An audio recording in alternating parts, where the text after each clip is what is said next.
Welcome to the Irish Seahawks show. Darren here with you. The Seattle Seahawks are now 3-3 after losing three straight, culminating in their loss to their rival 49ers last night on Thursday Night Football. And now that we're a day removed from it, we can chat a little more. And I have three things from the game specifically that I want to have a chat about. First off, if you like this sort of team specific content and you want more of it in the future, then just hit the like button and also subscribe to the channel as well to be kept up to date with the latest NFL and Seahawks shows. We are also on the road to 1K subscribers on YouTube, so any time that you can subscribe will be a huge help to us along the way. Now, moving on, point number one, Gino's birthday from hell. It was Geno Smith's 34th birthday last night, but he was the one handing out presents to the 49ers by throwing two interceptions and two pretty bad interceptions as well. Geno is tied at the top of the league for the most interceptions with 6. Now, I know that is a little bit off because he's played one game more than everyone else, bar Brock Purdy, who hasn't got as many interceptions. He has 6 TDs and 6 interceptions so far this season. Those numbers are not good for a player who as well was looking for a contract extension in the off season, which was turned down by GM John Schneider. I know O-line is an issue at the moment, but decision making from Gino, especially in the red zone with a lot of overthrows last night, and historically red zone issues with Gino going all the way to last season as well. It's where the Seahawks have struggled the most when it comes to scoring points, and it is something that is going to have to change and be looked at now that they have their mini bye before they go to Atlanta to face the Falcons in about 10 days' time. The problem as well that we need to talk about with Gino is so far this season, he is taking too long to get into a game. Now, not just him, but it seems to be the offense in general. He has not thrown a touchdown pass in the first half of 3 of Seattle's 6 games this year. That's taking too long. And I don't know if it is him taking time to get into the game. I don't know if it's the offensive plan that has been made during the week at practice. But if you're not scoring points early, you're more than likely going to be playing from behind, which means your plan is kind of, instead of managing a game, is chasing the game. And what you've seen, especially in the last 3 games with Seattle in their 3 losses, chasing the game means you're going to lose the game. You're not always going to be able to catch up again, especially against good teams like the Lions and the 49ers. And then you can also get caught out when it comes to the New York Giants, who they obviously lost to in between. Now let's move on to point number 2, and that is the Niners rivalry is becoming one-sided. The Niners recorded their 6th win in a row last night against the Seahawks. The Seahawks have not beaten the Niners since 2021. This is not becoming a rivalry anymore. This is more of a dread game for fans now. You would have noticed last night watching the broadcast the amount of red in the crowd. The Niners know that they own the Seahawks, and the Seahawks are starting to think that they are owned by the 49ers, especially when you see that much red in Lumen Field in a historically tough place to go to. The Niners are treating it like an extra home game at the moment in the NFC. I know the Niners are in their Super Bowl era at the moment, and I, for one, of course, I'm delighted that they've gone there twice and have failed both times to win the big game. But last night, especially, that was a beatable Niners team with the injuries they had before and during the game. Not to discount the injuries that the Seahawks had coming into it and the ones that they suffered during the game too. But I believe that there's a mental block when it comes to the Seahawks and beating the Niners at the moment. And I don't know where it stems from, because there's been coaching turnover, there has been player turnover, but yet they still come into this game and are still struggling to get that bogey off their back and beat this Niners team. They will have one more opportunity this season at least, and that is in week 11 in Santa Clara, which is obviously going to be a lot tougher to do than trying to beat them at home. They'll have a couple of games before that. They'll come off their bye week directly before that game. So they will have an extended break before facing the 49ers. They hope to have some of their injured players back, but on the 49er side, they will too. And it will be very interesting to see at that point in the season where both teams are and the projections of where both teams are going to go in terms of it's going to be off-season football or not. Moving on to the third and final point that I have, and it's a pretty simple one. It's don't panic. Football is very reactionary.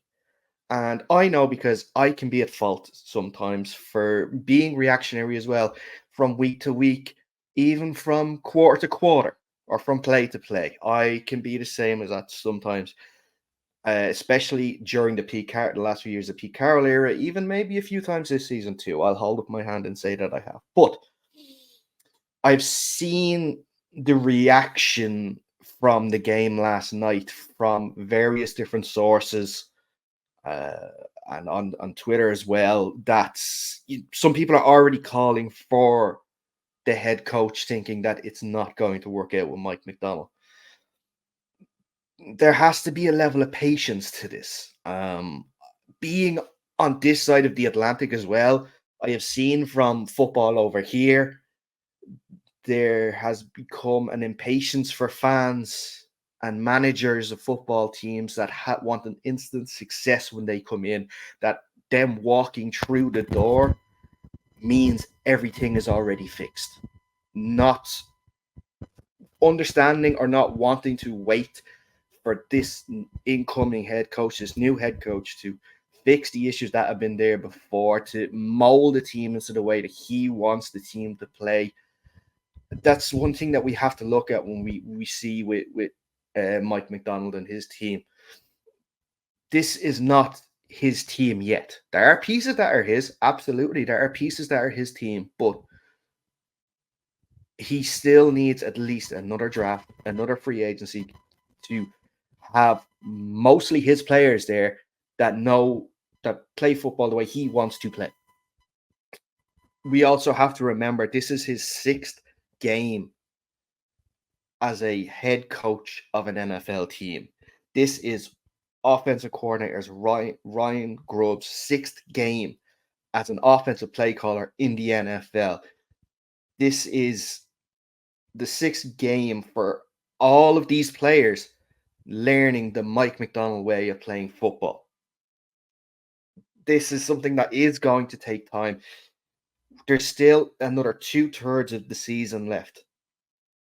There's still plenty of football to be played. There's still plenty of practice to be held and tape to watch and scheme to work out to get things going. I know losing 3 straight sucks. I know that losing to your closest rival sucks. Although if you go back to my point 2, it's almost not becoming a rivalry at the moment. I know losing on national television on Monday Night Football sucks. I know losing to a Giants team that everyone has said is going to be awful this year sucks.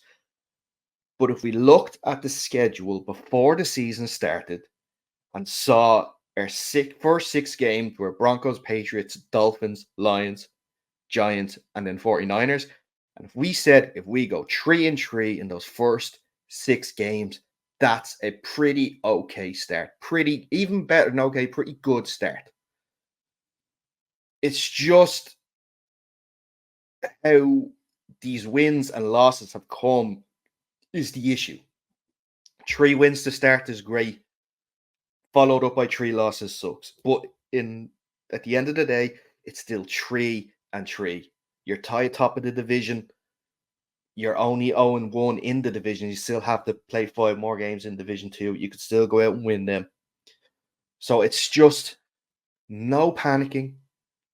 Just a bit of patience is needed. That's all we do. Let these guys do their work. Let them go into their mini bye, as I call it now, before they go to Atlanta, and let them try and work things. They're going to look at tape. They're going to be as disappointed as all us fans are too. One other side note before I I let go here is the offensive play calling on it. Not the play calling itself, because we've seen in press conferences that Ryan Grubb is taking responsibility, and it's good to see coaches taking responsibility. There's one aspect that is annoying me, we can say.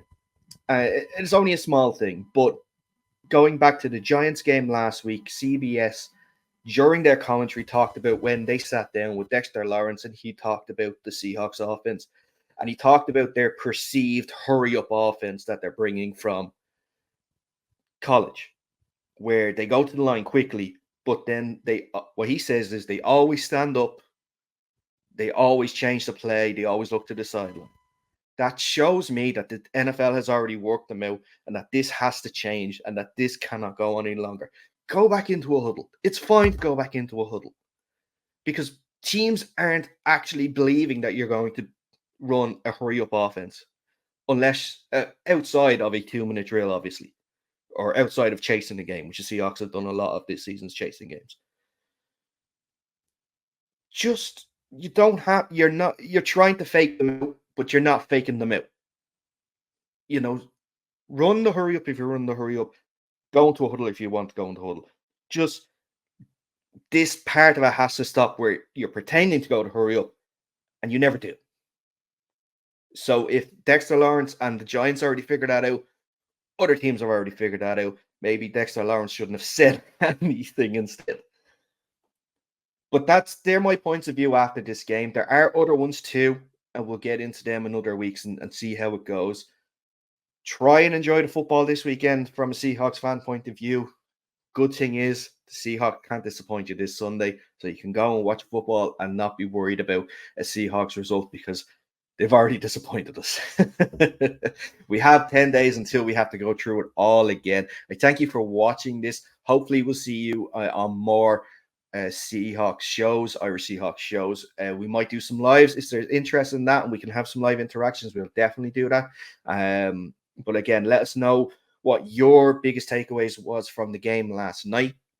Pop them in the comments. Follow us on our socials at UnderCenterPod on Instagram and Twitter. If you want to follow myself at Marsbar, that's where probably a lot of the Seahawks stuff is going to come from in the future, is from my own personal one. Again, like I said, subscribe to the channel too. We're on the road to 1K. We'd really appreciate all the subscriptions that we can get. But until next time, stay safe and we'll see you soon.